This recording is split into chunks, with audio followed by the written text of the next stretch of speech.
Olá pessoal, passando aí hoje para a nossa segunda aula sobre os pré-socráticos e a segunda aula sobre Pitágoras, né? Então, Pitágoras, né, filho de Minesarco, né, nasceu na ilha de Samos, na Jônia, né, Ásia Menor, né, sudeste de Éfeso e noroeste de Mileto, em aproximadamente 571 a.C. e morreu aproximadamente por volta de 497 a.C.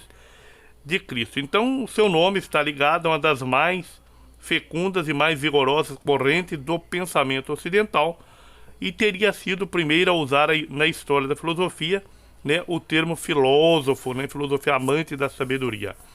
Bom, o melhor exemplo que nos é deixado sobre os pitagóricos, né, foi por Aristóteles, né, no seu livro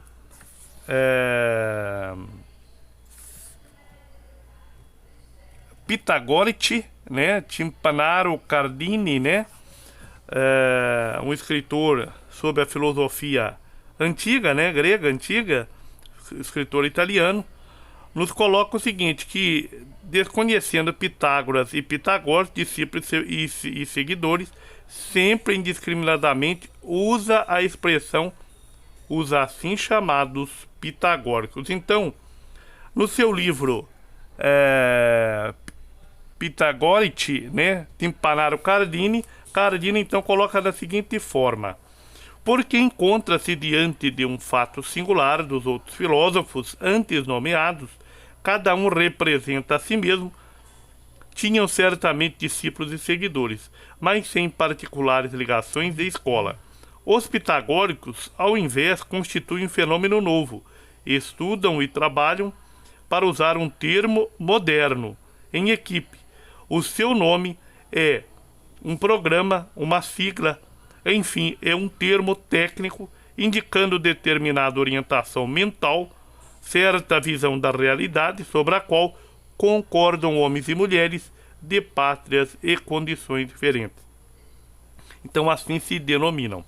Aristóteles capta esta característica, sente que, introduzindo os pitagóricos no discurso, deve, em certo sentido, prevenir certa admiração de quem ouve ou lê, como até agora foram apresentadas figuras bem individuadas de filósofos, cada uma com as suas visões pessoais, e agora aparece esse grupo, como um nome de grupo, mais indiferenciado quanto aos indivíduos que o compõem. Exatamente assim se chamam, né, assegura Aristóteles, tal é a denominação oficial que eles têm como escola, e que, no curso do tempo, representa a unidade e a continuidade de sua doutrina. Então, outras dificuldades comumente insinuada entre os pesquisadores que estão ligados, né, ligada também àquela imposição da lei do sigilo que existia entre os iniciados da escola de Pitágoras, né? Então, os iniciados, né, com relação às doutrinas e possíveis descobertas da escola, tinham então essa lei de sigilo, nada podiam dizer. Do seu interior, das suas atividades intramuros, né, nada podia ser divulgado para os estranhos. Para se ter uma ideia, nesse tipo de vida tão rigorosa, né, que os primeiros 5 anos sequer falavam, né, era a lei do silêncio, era um silêncio, né, vigoroso.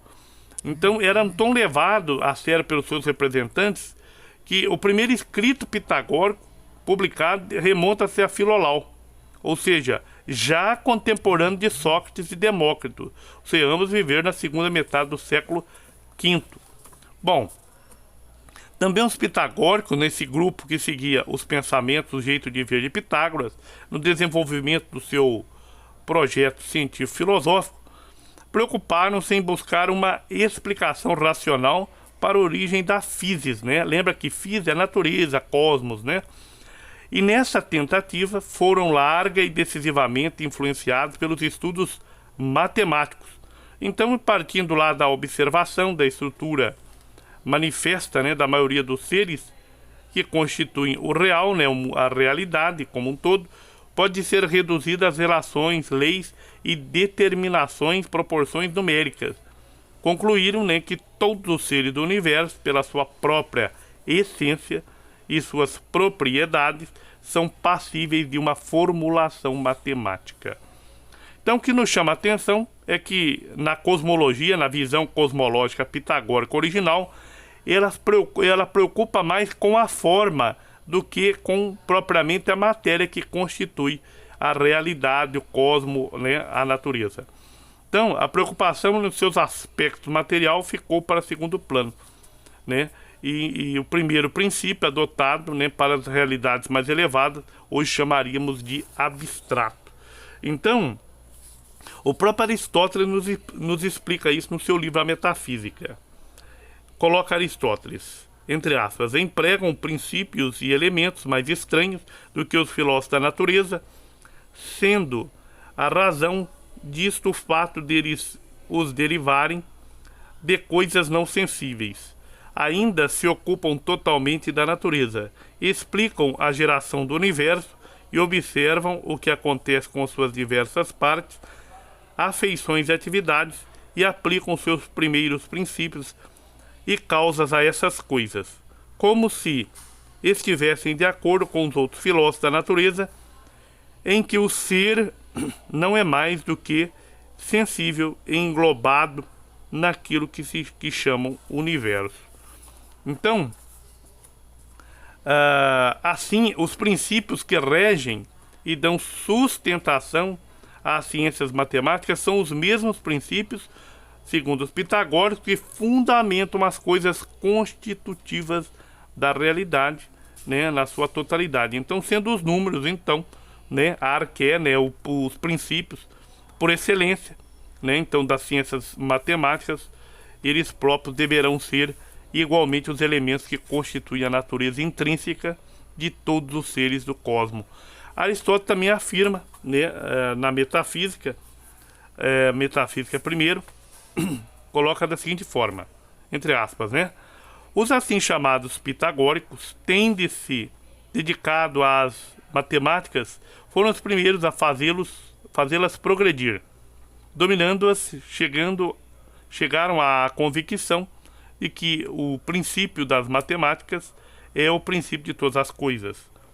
E como os números são, por natureza, os primeiros entre esses princípios, julgando também encontrar nos números muitas semelhanças com seres e fenômenos, mais do que no fogo, na terra e na água, afirmavam a identidade de determinada propriedade numérica com a justiça, ou com uma com outra com a alma e o espírito, outra ainda com a oportunidade. E assim todas as coisas estariam em relações semelhantes, observando também as relações e leis, né, dos números com as harmonias musicais, parecendo-lhes, por outro lado, toda a natureza modelada segundo os números, sendo esses os princípios da natureza. Supuseram que os elementos dos números são os elementos de todas as coisas, e que todo o universo é harmonia e número, e recolheram e ordenaram todas as concordâncias que encontravam nos números e harmonias com as manifestações e pares do universo, assim como a ordem total. Então Aristóteles, na metafísica, né, para além do físico, nos coloca isso. Bom, então os números sabemos, são grandezas espaciais, né, extensão, altura, comprimento, largura, ou seja, tridimensional, né, e figuras geométricas. Então o número figura é um conjunto de pontos dispostos geometricamente. É bom lembrar que nessa época na Grécia, né, os gregos não usavam, como no dia de hoje, os números árabes.